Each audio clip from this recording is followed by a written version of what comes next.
teraz nastáva tá chvíľa, keď vaša láska tu pred zástupcov cirkvi, pred vašimi blízkymi bude spečatená a posiluje vzájomné roztovičné vernosti a ostatným manželským úlohám.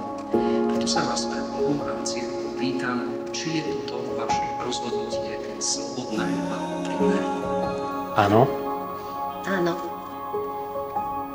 Filip a Lucia, ste rozhodnutí žiť v úprimnej láske a vo vzájomnej úcte celý svoj život? Áno. Áno.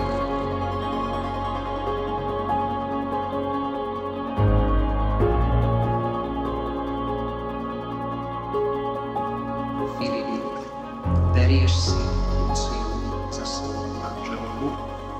Beriem.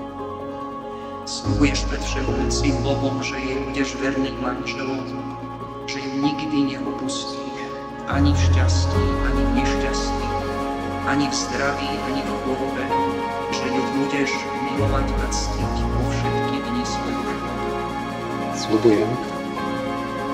Lucia, berieš si Filipa za svoju manželku? Beriem. Sľubuješ pred všemohúcim Bohom, že ju budeš vernou manželkou, že ho nikdy neopustíš, ani v šťastí, nešťastí, ani v zdraví, ani v chorobe, že ho budeš milovať a ctiť vo všetky dni svojho života. Sľubujem. V mene Svätej Cirkvi potvrdzujem, že ste uzavreli manželstvo a požehnávam ho v mene Otca i Syna i Ducha Svätého, čo Boh spomenul, človek nech rozlúči.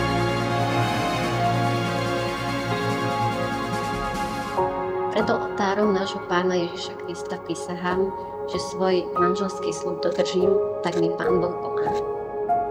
Lucia, príjmi tento prsteň ako znak mojej lásky a vernosti.